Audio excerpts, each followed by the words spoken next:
Sports. This is Jochen Graff. Hi, I'm Neil Collins. You are listening to the Unused Substitutes. The Unused Substitutes. And you're listening to the Unused Substitutes. Get off the bench! Hey there, Little Red Riding Hood, I got a problem and it's complicated. Going through case and I just can't ignore the signs. Hear them now and it's so loud it hurts. Hear me growl, hear me howl when the full moon is out. Off the row, ball's gonna bounce down, it's free in the box. Bicycle kick! Goal! Rowdies!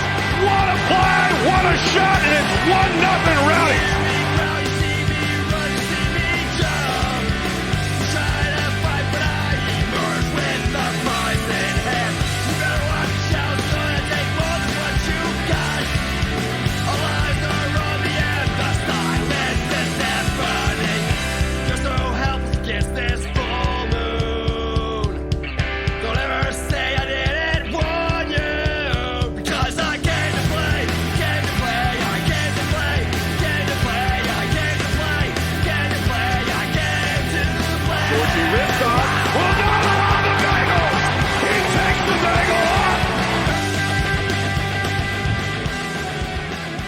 Good evening, everybody. You're listening to another episode of the Unused Substitutes, live on Radio St. Pete, part of the Beautiful Game Network, presented by Roughneck Scarves.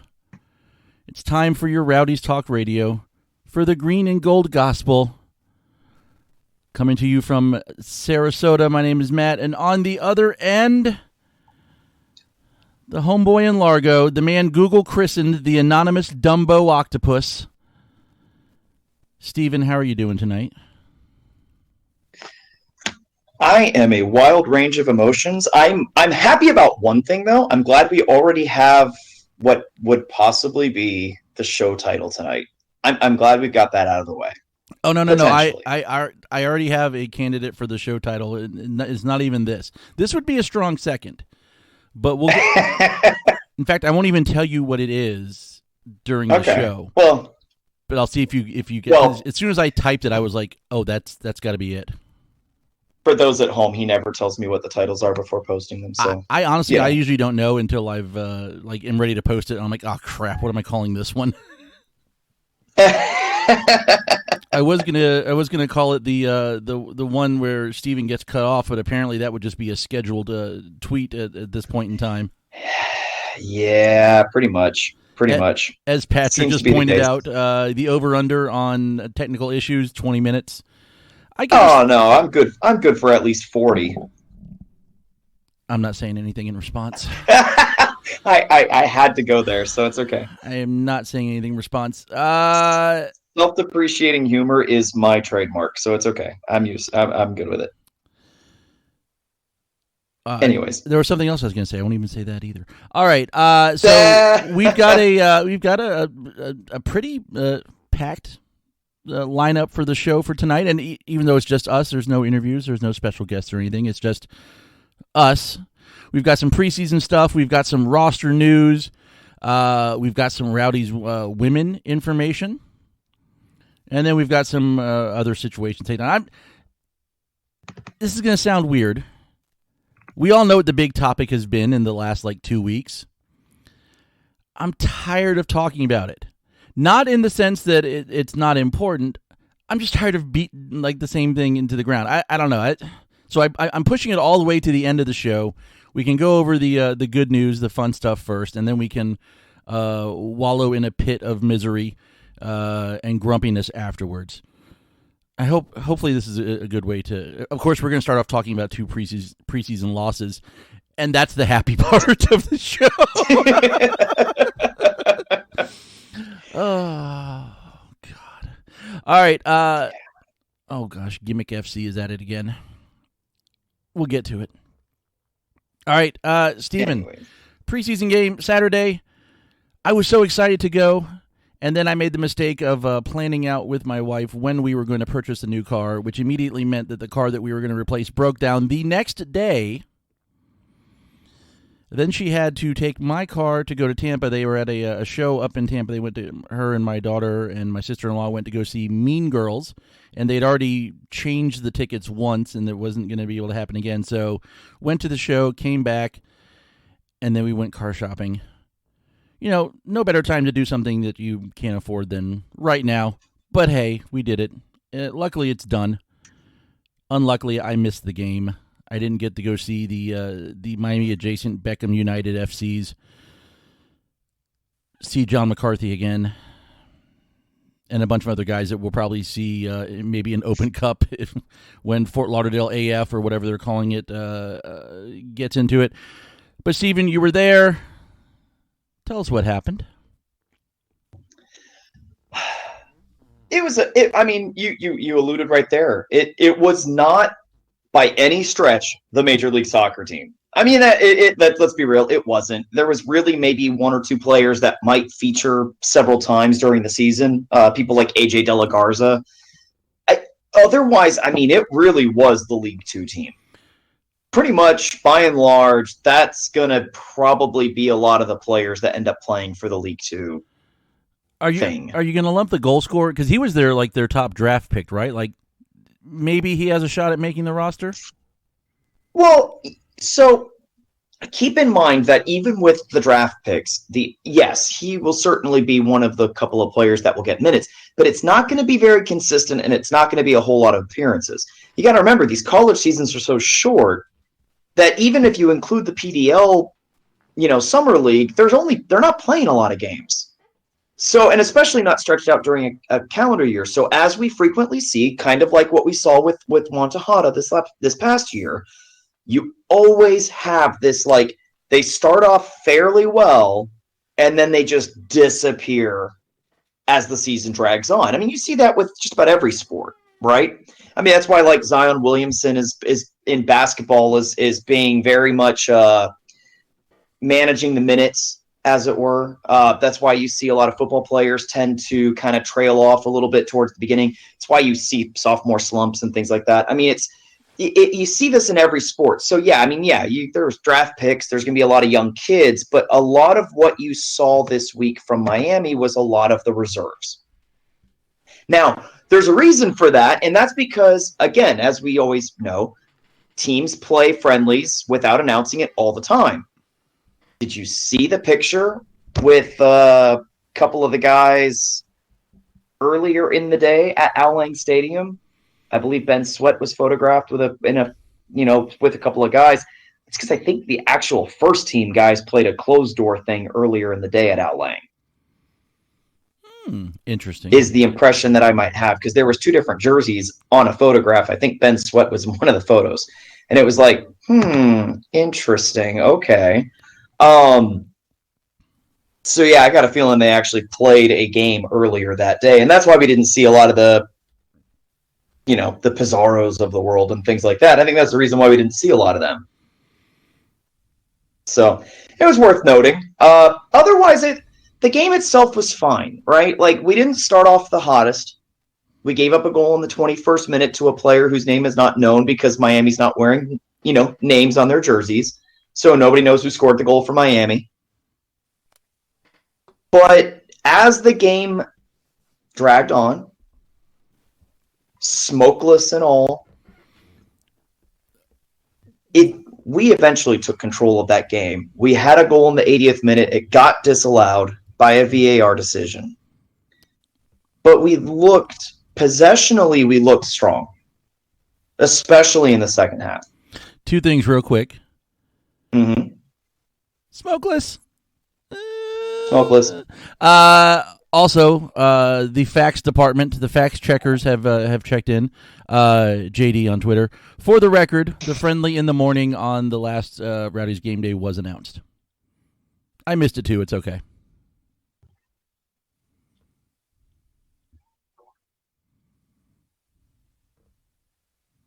I didn't see anything about Miami playing a midday scrimmage the day of the Rowdies game. So that's something I didn't know. Anyways, so here's one thing that's also important. Yes, we play an upcoming game against USF this Friday, but the starting 11 that we saw for the Miami game, I think is going to end up being probably our starting 11 or about 10 of the 11 players that will probably start for us in 2 weeks at New York. Yeah, that lineout came out, and I was like, okay, this is because this is their last game. They played Tormenta FC the day after. That was a mix of mostly reserves and academies and trialists for the Rowdies, and then the USF game this Friday night. But yeah, so this is like the first, the last test against kind of high level pro competition. That definitely, I think, is very likely to be your starting lineup. So for those of you that were not at the game, here's what we were looking at. Matt Lauro in goal. I think it's safe to say he's our starter. We had Lomas, Lasso, and Guillen as our back three. We've seen that now a couple of times in the preseason.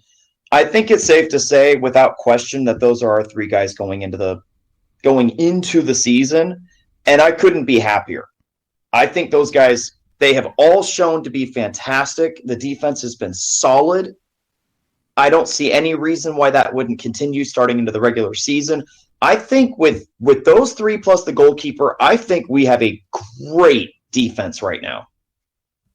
I don't see, when I'm looking at the rosters in the league, I'm not seeing a lot of teams with players that are scary enough to beat those guys right now, especially more than one player. So I think that we are right now going to be a very, very challenging team defensively. Midfield is where things get a little tricky. And I'm going to address this a little bit later in the show, I'm sure, if we get a chance to. But we had Doherty and Hilton and Steinberger playing as the central three midfielders. Now, obviously, you've got players like Adoro in the mix for that. So that's the only real hardcore position that I am just not sold on right now. Because you've got Jan Ekra. Obviously we've got more reserve-style players like Mendoza. Domboya, obviously, right now, I think it's safe to say that he's probably playing for Johnson right now because Johnson's got that sprained ankle. We've seen him walking around the stadium in shorts and things like that. So, we know he's got, a little tweak. He's not in a cast or anything. So we know this. I got a feeling Domboya isn't taking place of Johnson right now. Now, here's the thing. Domboya looked great. I actually really, really loved what I saw out of Mustafa. He's very quick with the ball. He's very aggressive with the ball. He's not, and that is a couple of qualities that are important because it means that the drop off from Malik Johnson to a Mustafa Domboya is not that bad, which is really important if you're trying to keep up consistency during the course of regular season without breaking up the entire, gameplay matrix of our team. That was the biggest highlight for me coming out of that game was seeing Domboya in person. Obviously, Fernandez starts on the other side. He looked good. And then what we were speculating, too, was what we were predicting, and this is what I actually predicted in the parking lot, is that we would see Gonzatti and Murphy start together up top. So I think right now, if the season started tonight, that's probably the starting lineup. Or at most, you might switch out Doherty with Adoro if you wanted more, veteran presence, especially depending on the opponent, obviously. Right. Like against New York, I'd probably put in Adoro, and maybe switch out a Hilton or Steinberger with a Jan Ekra to get a bit more size. But, I think that's probably at least 7 starters right there. At a minimum, I think that's 7 to 8 starters. At a very minimum. Mm-hmm. And I thought they deserved at least a 1-1 draw. We owned the second half. Absolutely from start to finish. It's just a shame that nobody got to see it because Inter Miami FC decided we're not going to broadcast the game at the last minute, so screw those guys. To be fair, they are Inter Miami FC, not Inter Miami AV. I had to go there. That is such a bad dad joke. I'm so disappointed in you, Matt. There's no such thing as a bad dad joke. They're all bad, but that's... anyways. All right, so Miami scores in the 21st through Robinson. In the 80th minute, though, the Rowdies have an equalizer marked off due to VAR. VAR was used in the has been used in the preseason games involving MLS teams as kind of a trial system. I got to see some pictures of it, what the setup looked like in the stadium. How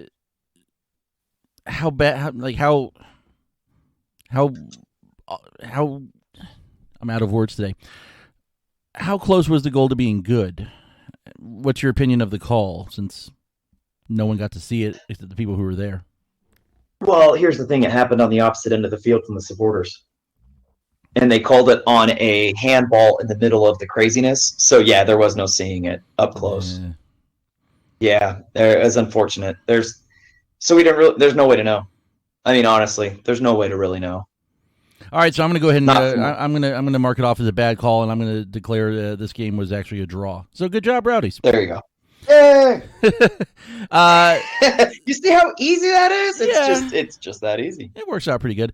The next day, Rowdies hosted South Georgia Tormenta FC out of Statesboro, Georgia, with a mix of you had some first team players who didn't play the night before or didn't start the night before. You had some trialists who went unnamed. You had some academy players out there as well. Kind of exciting game, even though it was played behind closed doors. Rowdies dropped a 2-3 decision to Tormenta. And we all kind of, had some fun on Twitter, making jokes about it. But, honestly, if we go back to last season, we traveled to Georgia.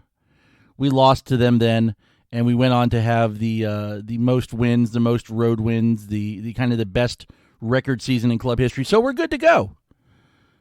I think this loss cements our place in the Eastern Conference semifinals at the least. I think we've got this locked up. The goal scorers, Lucky Kosana in the 57th minute, Max Lakawecki in the 60th, pushing for an equalizer near the end. Didn't get it, just ran out of time. And then, like we said, there were several young, and we're going to talk some more about young players in a little bit shortly. Wait a second. We color-coded this script to make this easier, and we've been going completely reversed. We're running opposite. Which makes sense because we're running the way we should be because you were at the game and I wasn't, and then neither of us were at the second game because it was closed doors. So it makes sense. So for those of you that aren't following on this, because Matt didn't segue. Check my Twitter account because I posted some pictures, and you can see one where there's some green stuff and some gold stuff, and So I was gonna say, in actuality, if you go to Matt's Twitter account tonight, he posted up, "Hey, I'm setting up for the show." And he took some photographs. You can actually load the high quality images and read every word off the screen. That's actually our show notes. And we color code them based on who we think should be saying it, Matt or Steven. And for some reason, when Matt created this today, he put the Rowdies Miami game for him and the other game for me. And it's just kind of looking around like, that doesn't make any sense. Damn it, I'm not an art teacher. Colors aren't my specialty. I'm still highly effective no matter what. So preseason closes out the official parts of preseason. I don't know if there's any other friendlies or scrimmages or whatever on the cards for the next week or two. But Friday night, the Rowdies close out preseason at USF. Free admission. It was originally going to be a ticketed event, but now they came out yesterday, I believe, announced it was going to be free, no tickets required. 7 p.m. kickoff at the USF soccer stadium. Where you can see the trophy that the Rowdies won in '75 for the first NASL Soccer Bowl, the first championship in the Tampa Bay area, the first professional soccer championship won by any team in the state of Florida. Kings of Florida. The only thing in Rowdies history that happened before I was born by a few months. So go up there and check it out. I might be at a school event that evening. If not, I'm going to try and get up there, but we'll see. I'll know tomorrow whether or not. So we have some signing news, and it's interesting because there's some, I'd say, typical signing news, like the kind of stuff we'd expect to see, and then some atypical stuff that we got wind of yesterday, because there's nothing else floating on the wind anymore apparently. But we got wind of some new types of signings.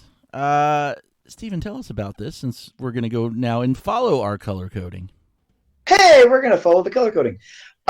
So we signed Sebastian Delgard, midfielder, played last season with Hartford Athletic, 27 matches, had 5 goals with 2 assists, 28 years old, so sticking with the theme of the average age of most of our starters, it seems like this year. Had appearances with St. Louis and OKC Energy before going to Hartford, and also played a couple of seasons in his native Denmark. Wait, quick question. Let me do some trivia with you real quick. Let me hop in here, interrupt you. Did I type several clubs in his native Denmark in the script because I didn't want either of us to try and have to pronounce either of these? Or did I do it because one of them is called Middelfart G and BK? Considering that's the one that you can actually pronounce, I'm going with the pronunciations being the highlight there. Yeah, mostly, but at the same time, I was like, I am not putting. I said I'm not putting Middelfart in the script. I've now said it twice, so I'm just saying. Totally I'm just saying it wasn't that one that was the issue. I need a Middelfart scarf. Oh boy! You talk about these signings for a minute. I'm going to do some shopping and try and find a Middelfart scarf. It's the internet. You can find whatever you want on the internet. Or you could go to our trusty scarf supplier, Roughneck Scarves, and end up making your own. Does anyone still have Martin Vingard's number? He could get me a Middelfart scarf, I bet. So the important thing here, the comments that Neil Collins made, specific about signing Delgard, was the fact that he was looking for an extra outside midfielder to help carry that load. Now, it's interesting to me that he would make that comment even though Demboya has, certainly a good game, and it certainly looks good as an outside midfielder and certainly seems capable of it. So who knows how old the quote is, in relation to the official signing of Demboya. But at the very least, it's another depth on a specific outside winger position, which at the moment does seem to be a little thin. So I'm okay. I mean, it's depth. That's what it is. Him, Mendoza, Lakawecki, these are obviously depth players. These aren't guys that are going to probably be starting every game inside and out. These are more or less training role players to make sure that we're not, undersized for roster spots, which we sort of kind of are in a way, but not really, because of course we just signed a buttload of Tampa Bay area teenagers. And I think this is awesome. I don't know about you guys. I am psyched about this. I think this is obviously we had 3 of them last year. 2 of them actually had minutes for the Open Cup. This is so good. I'm so excited about what this club is doing for this Tampa Bay area. So, Matt, while I was jumping through that, you were obviously looking at something online because you were freaking out the entire time I was talking there. So what did you find in your shopping excursion? I still haven't even found a storefront, but I did learn that Middelfart Football Club plays in Middelfart Stadium in the town of Middelfart on the island of Funen, I believe is how it's pronounced. Most notable, it's the first club that Christian Eriksen, now and maybe, I don't remember if a deal got done or not, maybe formerly of Tottenham Hotspur, represented as a youngster. So he is a Middelfart original. They have a pretty clean crest, though. And I'm not going to make any more jokes along those lines at this point. You were just talking about the youngsters. I'm gonna get off the Middelfart jokes. Oh gosh, I can't stop. So 4 players, 2 from Tampa Bay United Rowdies, Hayden Morgan and Julio Plata. Both of them participated in the USL Academy Eastern Conference event recently, where the Rowdies won all 3 games and racked up, I believe it was a plus 14, something like that, goal differential. The other 2 are Landon Amaris and Femi Ewadesu from, and I'm sure I mangled both those names, for Chargers SC. They've been signed to USL Academy contracts, which allow them to train and play for the first team. They're on the first team roster while still retaining their NCAA eligibility. Ewadesu joined the Chargers last year after growing up in the Philadelphia Union youth system, has been there for a while. Landon has been part of the Chargers system, left last year and spent last year with the Atlanta United Academy, and has come back to the Chargers. Has also played for the U.S. Youth National Team at the U15, U17 level. If you're from or knowledgeable about the Bradenton, Sarasota area, his family owns the chain of restaurants called Popey's Place, which is a really good Greek restaurant. So it's kind of cool. Maybe we can get them on as a sponsor. Maybe they'll buy ads. Maybe we can have we have watch parties set already, but maybe we can start doing shows at Popey's Place. It's good food. I'm gonna here's a good segue for that. If you want us to do live shows at Pepe's, we're only like $3 a month away on our Patreon from reaching the $100 a month goal. In which case, the first thing was more live shows with exclusive Patreon listening. And we've already been talking about some ideas for some of that stuff too. We'll come back to that. Yeah. We'll come back to that. So yeah, this is kind of an exciting thing. This is something Neil's been working for, I think, since the day he took over. One of the first things we saw him doing was meeting with some of these youth players and some of the local clubs and kind of setting up these connections. And he makes sure when you talk to him about it to say, look, this is a process. This isn't going to happen overnight. This isn't going to just put itself together. It's going to take time, but they're moving pretty quick. We went from last year where we had guys on the playing in Open Cup and a kid make the bench in a game to with a 22-man really true senior roster and these 4 guys occupying other spots. It's highly possible you'll see them in some games outside. You might see them in USL Championship games this year. Wouldn't surprise me. Not starting, but coming in late games or getting time in games where the result is kind of determined one way or the other, hopefully more in our direction.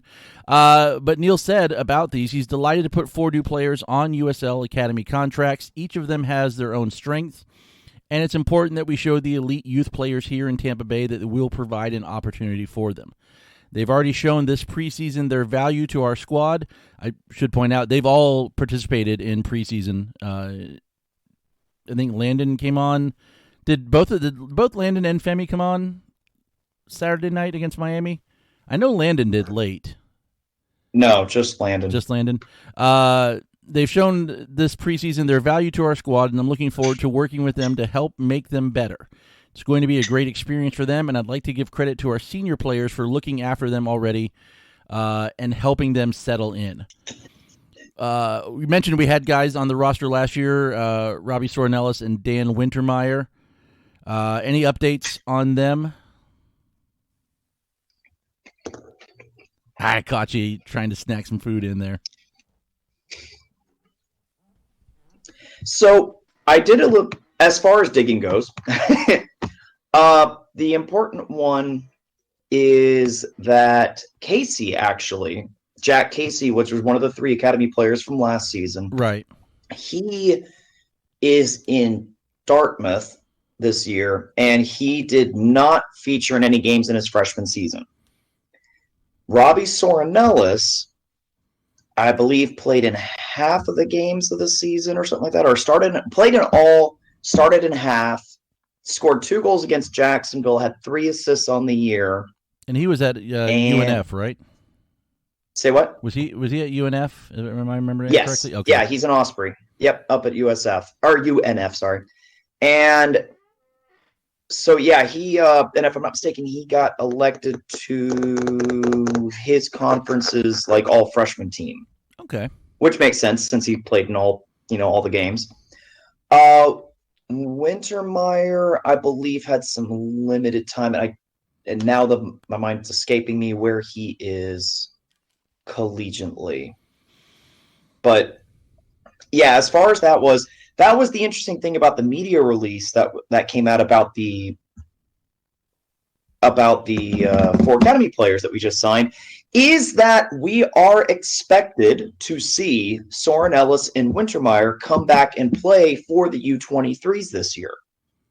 So, obviously, again, it's a college summer league team, essentially. We might use it for rehabbing work, kind of like how we used Keith Savage a few years ago when we had the Rowdies 2 team back in the day, like 3 years ago. So we're going to see those 2 guys come back in Rowdies jerseys. More than likely, we're going to see the 4 academy players that we just signed today. We're going to see a lot of them for U23 games. So this is all very cool. This is all very good. I'm glad to see we got the 2 academy boys back for the U23 roster this year. At least, again, expected to play. That roster hasn't been announced or finalized yet, but that's really cool. I'm really glad that they announced that to the media. I'm wondering why the media hasn't really reported any of this news. Well, they're too busy covering that stunningly exciting XFL team now. Well, you know what they say, controversy sells papers, and when Clinton Flowers decided not to show up to the team today or something like that, it made all the breaking news in the area because he's a local USF kid. For those out of market listening to tonight's show, I wasn't even aware of that. Like, that's the only person I've genuinely kind of kept track of on that team because of his time at USF. Now I got something to go back and read later. Other roster news: Malik Johnson has been named to the provisional roster for Canada U23 Olympic qualifying. So, it probably depends on whatever his injury situation is, if there is one, and where he is in there, whether he'll make the final roster, and then what kind of time he's going to see. But kind of cool. No, good on him. Because obviously. And that's the thing, right, is that's all based off of work from last season because he hasn't even played yet this preseason in any minutes, that is. Right. So the fact that he was able to get onto the provisional expanded roster at the very least, that's really, really cool. Now, that for the timing of this is I don't think that roster is finalized for several weeks. Like, it's something like another 6 or 7 weeks before that actually becomes official and things like that. So we're not going to know anything more about that for a long time, probably. But yeah, this is really, really cool. And I hope, let's put it this way. I hope, for the sake of everything, he comes in strong from the little tweak on his ankle. He starts off strong in the season, earns a spot on that roster, and then I hope Canada can qualify for the Olympics, because that would be amazing for us to have another Rowdies player at an international stage. True. I would love it. I would absolutely love it. I think that would be the coolest thing in the world. Granted, this is all hinging on the fact that we're going to have a Summer Olympics because, coronavirus. So at the same time, maybe I don't want him to go over there because I don't want him to get sick. But, Did you see the Red Sox have one of their international prospects quarantined in Fort Myers right now because he came from Taiwan? I did. And showed up to practice, and they said, know what? Why don't you go back to the hotel for a couple days? Wow. Yeah. So he's just kind of hanging out there. All right. So we'll keep an eye on what's up with Malik and let you know as time approaches. We're gonna steal some of Lizzie's thunder a little bit and announce some of the news. Now, I think she told us. At least I saw it from her first. Maybe because I was checking my notifications rather than just the timeline. We've got some Rowdies women news. Steven, what is going on with the Rowdies women? Oh, you're just going to make me do it all.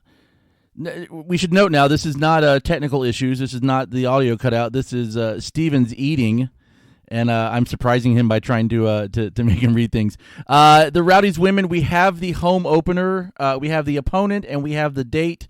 It'll be May 24th at Al Lang, free admission versus Florida Sol FC. The full schedule should arrive early next month, according to the team. And then we're still waiting on more info about the I guess we kind of know the U23 schedule, right? We just don't know the roster just yet. Is what we're still waiting on. U23 schedule is completely out. We've got that in full. And so May 24th, Florida Soul FC, Rowdies Women. It's at Lang.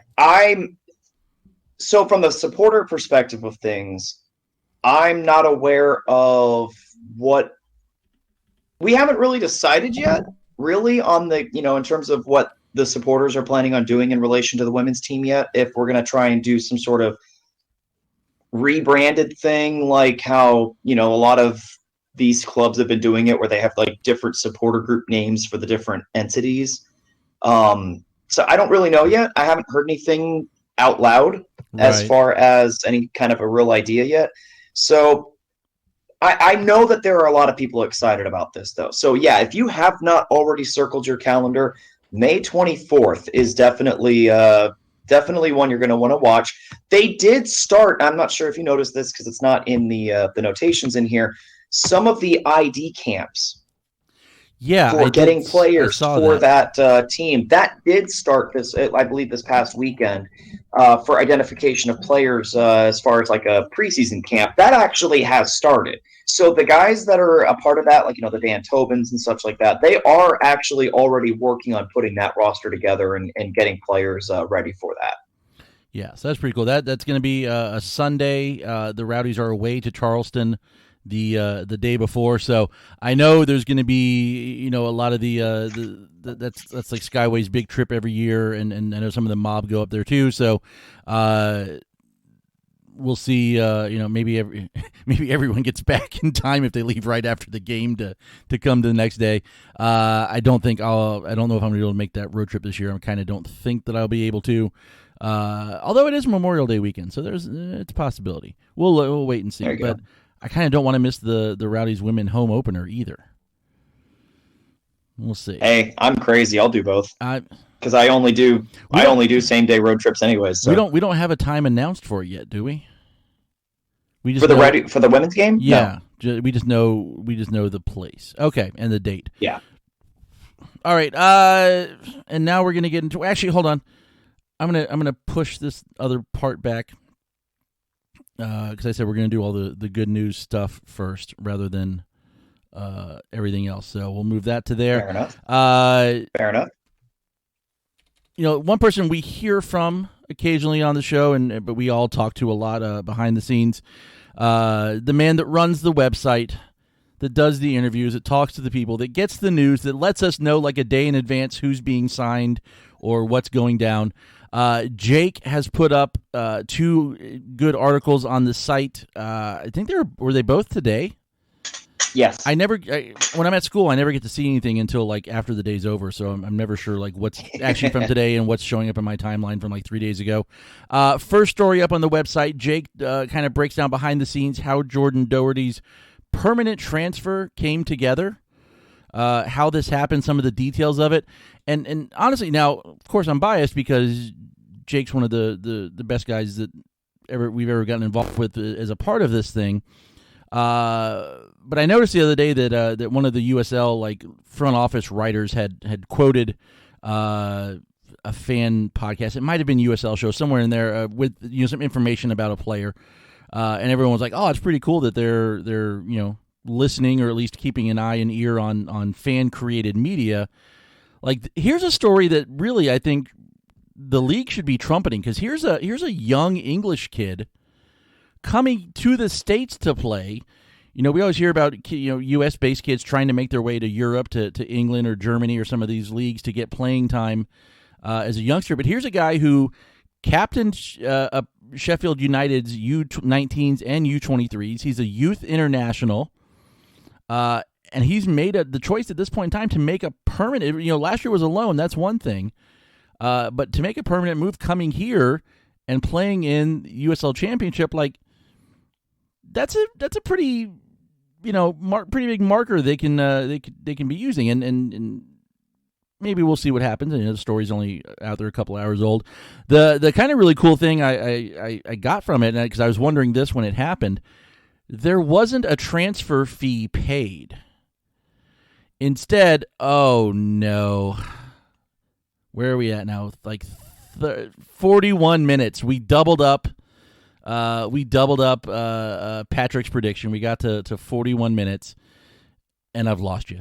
But the cool thing, I'll just go ahead. We've only got a couple things left, and it always happens right when we're getting ready to close out. It's like like it knows when we're almost done. Maybe the technology is just tired of listening to us. Anyway, there was no transfer fee paid by the Rowdies in the Doherty deal. Instead, they worked out a clause where if the Rowdies transfer him, if they sell him on, that Sheffield would get a portion of the fee, which is kind of a cool thing because it's it shows you yes, we're here. They're here to win games too. But with a kid in Jordan's situation, where he's still developing and still hopefully turning into a better player as he goes, that it's in the team's interest to develop him and give him a chance, because then they have a chance to make some money on this deal and pay a little bit to Sheffield too. But they should get some too for their work with him as well. The other article that Jake put up on the website, he talked to Neil a little bit more in depth about these 4 academy signees, what to expect, and kind of his point of view on them. So go to the website. It's theunsubs.soccer. We moved to a new web address this year. Check out the articles. Give Jake a follow on Twitter at Jake Nutting. He will be in attendance at the home game. Not the home game, the season opener up in New York. And it's just a good guy to follow and has some good takes.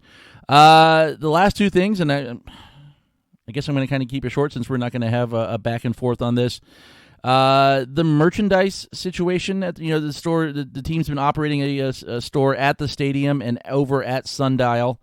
They announced the other day. I meant to go pull up their tweets just to read off their statement. Announced that they were closing the Sundial store, which that's not unexpected. That's not a surprise thing. Armature Works is taking over Sundial and turning it into an Armature Works, basically St. Pete. The food places are all going to be in the downstairs part. Like, as soon as this deal was announced, it was obvious that store was going to go away at some point. And now it is. The thing I didn't know, or I hadn't heard about until this started being discussed, was that the stadium store is being shut down too. The only merchandise, ways to purchase merchandise is off the website, which people have various opinions of, or in the stadium. They set up merchandise tents in the stadiums on game days. I would have liked to have seen the at least the stadium store continue, even if it was just a game day thing, because it's an option to go in there and get stuff before games. Like, once I get into the stadium, like, I might buy a beer, I might buy some food, but that's it. I'm focused on what's happening there. Also, with the Saturday morning market going on, having the store open is a chance to spread the awareness of the brand, of the club, of the team, to people who maybe only come to Al Lang for the market, or people who are there to they can get their fruits and vegetables and their giant waffles with bananas and whipped cream, and then maybe pop into the store and buy some stuff. It's not the thing that makes it seem maybe worse than it really is just the general state of the merchandise situation since the Rays have taken over, outsourced to this third-party group, Rank and Rally, who have, for all intents and purposes, completely ignored the situation, have kind of gone back on how they said they were going to operate it, with a dedicated person who, from what I was told, spent next to no time interacting with the team and trying to place orders for stuff like purple T-shirts with the club logo on it. Just wasn't something that they I don't know. That whole part could be done better. And lastly, we talked about the smoke situation last week. mentioned that the mayor had reached out and said, let's get in touch, let's work something out. Well, that was garbage, because what the fire marshal wants... go to Ralph's Mob. They put a statement out on Twitter and Facebook. They can go into more detail of it. But what the marshal is willing to do involves a pretty large expenditure of money from the mob and or the team, hiring extra fire department workers, lighting smoke off in certain areas far from the action.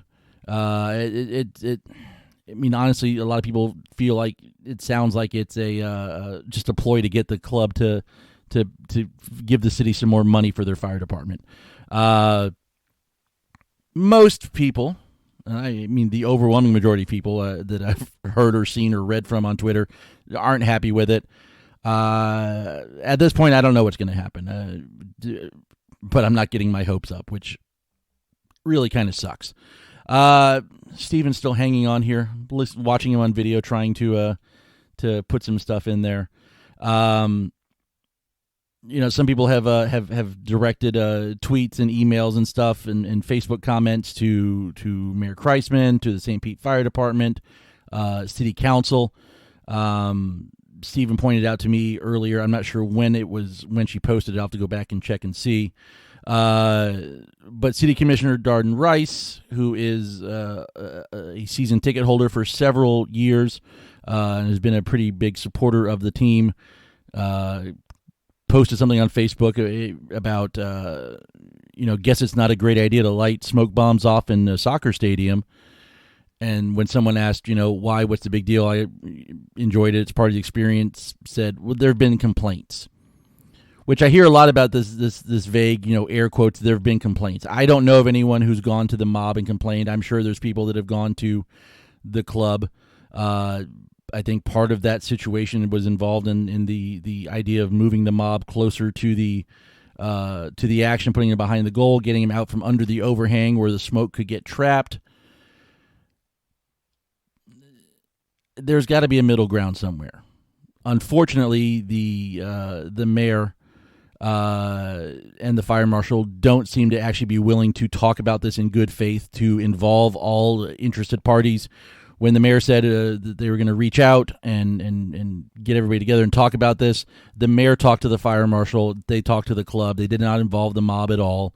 The fire marshal came with some misleading and basically totally erroneous info about the smoke devices themselves, claiming that they burn at a temperature of 800 degrees, which is amazing because if you look at all the pictures of people holding smoke bombs, I don't know how any of them are alive today. So either you've got a case where this guy is being intentionally misleading or is unwilling to listen to or review the data, review the stuff the mob was willing to share with them to test out one of the actual devices. It's a complete stone wall, and it's frankly kind of pathetic and disgusting, in my opinion, from the city of St. Pete to operate this way. That's it. I don't know if anything will change. We'll let you know if anything does. Anyway, let's wrap this up because I'm tired of ranting about it. I'm starting actually to feel myself get angry, and I hate that. We love yous. I'm going to send mine out this week, and I'm going to take over Stevens as well. We're going to send them out to the 4 youth players, the 4 locals signed to the academy contracts. It's great to see you guys get this chance, get this opportunity. Hope to see you make the most of it. Looking forward to seeing you guys get into a game and have an impact as well. Like to also thank Wolfface for the theme music, Radio St. Pete for the platform, Shamrock for everything they do for us. Thank you guys for listening. Please continue to share, subscribe, rate, and review. Let people know about us. If you'd like to support us on an ongoing basis, you can go to patreon.com/unusedSubsPod. Anything from $1 a month to $10 a month or whatever you want is available. Every little bit helps keep these bills being paid. I live in a I'm half of a 2-teacher household with a 12-year-old daughter, and we just had to buy another car. I'm not saying this is all going away this month, but it could happen. No, it won't. I'm just kidding. But if you'd like to, go to patreon.com/unusedsubspod. Thanks to our sponsor at Roughneck Scarves, the official scarf supplier to MLS, USL, and US Soccer. Get custom scarves for your group or team at roughneckscarves.com. If you're tired of the same old uniform and cookie-cutter templates from Nike and Adidas, and you're looking for a unique, completely custom kit for your youth club, Sunday League squad, adult, or even pro team, Icarus FC can help you create the kit of your dreams at an affordable price. Let them help you design your new custom kit today at IcarusFC.com. That's it for tonight. I thought this actually would go over an hour with all the stuff we had, and even assuming that you were going to get cut off at some point, Steven, but we made it in under 60 minutes, which is nice. Thank you guys for listening. We'll be back next week. I'll be around longer than Steven because that's what happens. Thank you guys for listening. See ya. The radical here, the radical there, they kick the wall.